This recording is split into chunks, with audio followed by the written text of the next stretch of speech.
Hey guys, how you guys doing? Hopefully you've heard by now that I'm going to try to switch over to Google Classroom.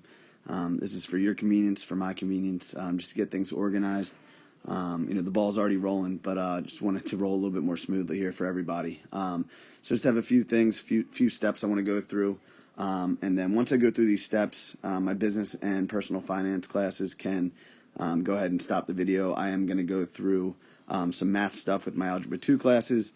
I have the packet pulled up here, and I'm just going to number the pages for you so you know exactly what it is that you need to complete. So let me go through the steps. First thing I need you guys to do, if you have not already, and I've already seen numerous people sign up, so thank you if you have, but please sign into Google Classroom using the class code. Okay, the class code was sent to you via email. All right, so if you look in your email, it says Google Classroom and has your section on it. Open that email. And it will say right at the top of the page, or very near the top, it'll have your class code in there. So if you're already using Google Classrooms, then you know exactly what to do, okay? Add a class, put in the class code, and that's it. You're all in, all right? For those who maybe do not have Google Classroom, if you have not used it, please let me know, all right? Just let me know if you haven't used it. But I did provide a link for you, all right, that will go to the Google support site and actually has a step-by-step process of how to sign up and log into Google Classrooms for the first time.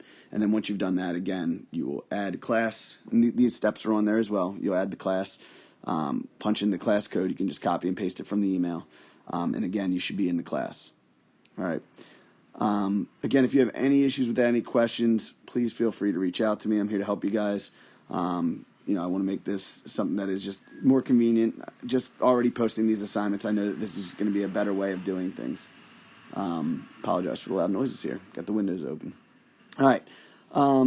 Number 2, okay, please submit past assignments to Google Classroom by tomorrow, Friday, March 19th. I'm going to be very flexible with this, okay, but I'm asking if you could please try to get the past assignments. I know you've already emailed them to me, but I'll be honest, my inbox is a disaster. It's taking me a very long time to open each email, organize the assignments, and then I have to submit them back to you. It's just not a great way of doing things. So I'm asking if you can please resubmit the assignments. They should already be done. If you have pictures, resubmit those. If you have done them digitally, resubmit those all to Google Classroom under the assignments. Okay, I have under each assignment, if you click on it, once you're in Google Classrooms, if you click on the assignment, I have posted the associated worksheets, the associated videos, etc., to the assignments themselves. Okay, so if you open those up, you'll know exactly what they are, and I am also organizing each assignment by page number for my math students. Okay, so for the math students, everything's organized by page number of the packet, but I will also continue to post digital copies for those who would rather do the digital copy than the hard copy. All right.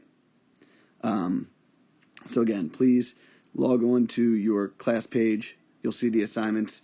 It says that those assignments are due by, sorry, I put the 19th. That's the 20th, I believe. Today's when, yeah, that would be the 20th. So I'll go ahead. Boom. There it is. All right, Friday, March 20th, not the 19th. Okay, the 19th is tomorrow. So please submit past assignments to Google Classrooms by tomorrow, March 20th. Okay. Number 3, please submit all files as PDFs. Okay, so if you're submitting something to me, do your best to send it to me as a PDF.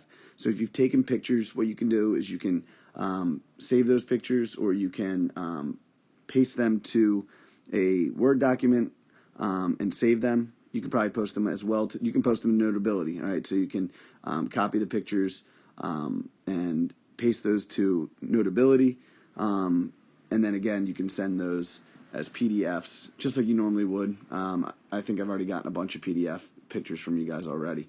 If you're having issues with that, again, please send me an email to let me know. But I think most of you have already done that. Okay.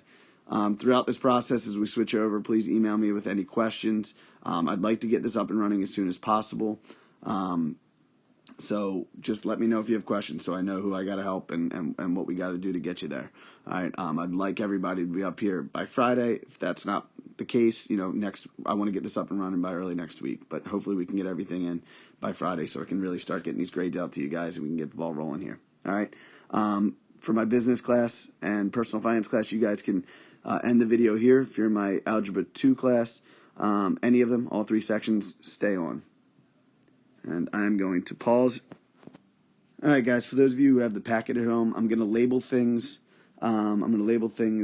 As by page number. All right. I will also, again, post digital copies, individual digital copies of each assignment. All right. So if you're not sure what pages, you can open up the digital copy that I will I'll attach to the assignment. You can see exactly what page that is. But right here, whoops, not what I wanted to do. Right here, we're looking at page 1. Okay. This is page 1 of the document. All right. So as we go through here, you can see is page 1. All right, and you can see right here at the bottom of the page as well, all right, that it's got the page number. So the review, this is the factoring review, is page 1 and 2. All right, so 1 and 2, this is the factoring review, and I asked you to do the evens of this, okay? I believe everybody, or if not most people, have already done this. If you haven't, again, I'm giving you the time until Friday. That's the final due date for all of the work. So hopefully you've done this already. All right, but that's page 1 and 2. It's the factoring review, and it's going under as a classwork assignment. Okay. Once you're done that, all right, page 3 and 4. Right, that was a homework assignment. All right. So once you did the factoring review, and I'm going to post the answer keys to all of these things as well, because I believe most people have already done these. I will post the answer keys as well, so that you guys can check your work and submit questions. This is page 3, all right, and 4, all right, and I asked you to do evens for those, okay? So again, doing those to the best of your ability, using the notes. I also created a new video for this assignment, well, not this assignment, but for the notes. So if you weren't sure of exactly what you were doing, watch that video that I have on YouTube. All right, and again, this is page 4, 3 and 4, which was the special factoring polynomials assignment, pages 3 and 4. All right. All right. Page 5, 6, and 7. So one class was assigned this just today. Another class had this assignment yesterday, right? So I posted a video of me going through this assignment, okay? It's page 5, 6, and 7, all right? And I went through a bunch of the problems. I did not go through all of them due to time of the video itself, all right? But this is 5 through 7, all right? Pages 5 through 7, and that is the video notes. I will post those to, it's again, page 5 through 7, starting like this. I will post the videos with the assignments themselves so that you can easily just access the video. Boom, there's the digital assignment if you want to do it digitally, and then submit it when you're done. Again, feel free to use the hard copies, take pictures, post the pictures, or paste the pictures to a PDF and send those in as well. All right, so it's 5, 6, and 7. All right, and those are going in as notes. All right, so you're just expected to take the notes, all right, from the video. You do not need to fill in the notes that are not covered in the video. However, when I do send out the rest of the notes, it might be, in your best interest to copy down the rest of the notes that you see there, so that you can make sure you understand some of the more difficult ones and any of them that we did not cover. All right, the homework assignment associated with that is 8, 9, 8, and 9. Okay, 8 and 9 is the next one, so this is page 8. All right. Page 8 is the homework assignment. All right, so again, I believe Section 3 has not had this yet. All right, Section 1 was assigned this today. Section 2 was assigned this yesterday. Okay, this is homework 5. All right, starting at page 8. All right, and page 9. All right, and just look at the assignment itself to see what I asked you to do, whether that be odds or evens. I believe I asked you to do odds for this one, right? Because I wanted to kind of avoid number 12 there. It's not something we need to do right now at this moment when we're not in a classroom together. So again, doing the odds of this one here. All right. After that, I am going to pause here. We are going to have a brief quiz. All right. And I did want to say one thing about this. All right. If you saw in my notes that the video of this assignment, or of these notes, okay, the guided notes video that I posted, I went into quadratic formula, okay. Again, I want you guys to understand what quadratic formula is for. All right. So let's say I factored this one out, and this is not going to be what it is, but let's say I factored this one out and got x squared let's say, plus 3x plus 42, okay? And then that would be equal to 0. And let's say I tried to factor this out, but I was unable to, okay?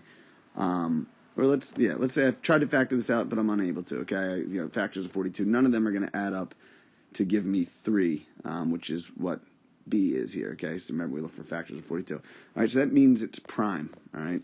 And when we have a prime trinomial, all right, the only way that we can solve this is by using quadratic formula. We could also use complete the square, all right, as another one of our methods to solving a prime trinomial, right, for factoring a prime trinomial. So if you would like to use complete the square, you're more than welcome to, but I believe that quadratic formula is going to be the best way to get this done. Apologize again for the beeping in the background. But I'm going to go ahead and write quadratic formula out here. All right, quadratic formula is x equals, so that's what we're doing. We're solving for x, right? We make everything x equals. So x equals, all right, negative b plus or minus the square root of b squared. Remember, this, by the way, is the opposite of b, not negative b, right? It's the opposite of b. So if b is a positive number, now it's negative there, right? If b is a negative number, it's the opposite of that, so now it's a positive number. Remember that from class. All right, so this is b squared, all right, minus 4ac. You should have these in your previous notes, all right, all over 2a. So in this case, right here, a equals 1, all right, b equals 3, and c equals 42. All right, so I suggest going back through notes from class. If you go to Yay Math, right, on YouTube, he does a great video on quadratic formula. So if you type in quadratic formula, Yay Math, right, that's Y-A-Y, Yay Math. Right, he does a great video on that. I'm not going to do another video on quadratic formula unless that is absolutely necessary. If you're having issues with this, please let me know, okay? I will do a video if you guys need me to, but I think the Yay Math video on quadratic formula is fantastic. I think he does a good job of making it, not fun, but you know what I mean. He's a goofball, but a very good explainer of things as well. So I think it's a great video if you're having trouble with quadratic formula. But remember, why do we use quadratic formula? Because we cannot get it to binomial factors that allow us to solve for the solution. So we need to use quadratic formula, okay? And then last thing that I just want to make sure that we understand, all right, if I gave you square root of negative 4, all right, and you had to simplify that, all right, can't square root a negative, right? That is normally illegal, right, in the past, all right? So we know that the square root of 4, right, equals 2.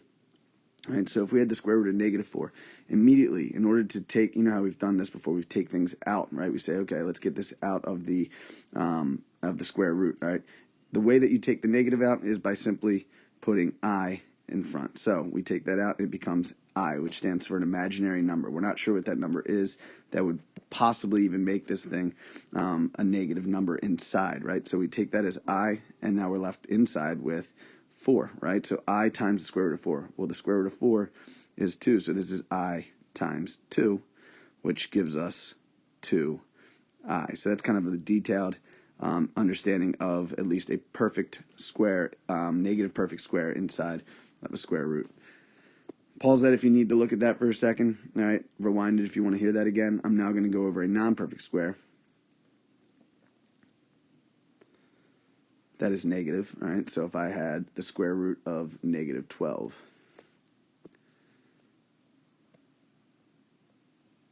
okay?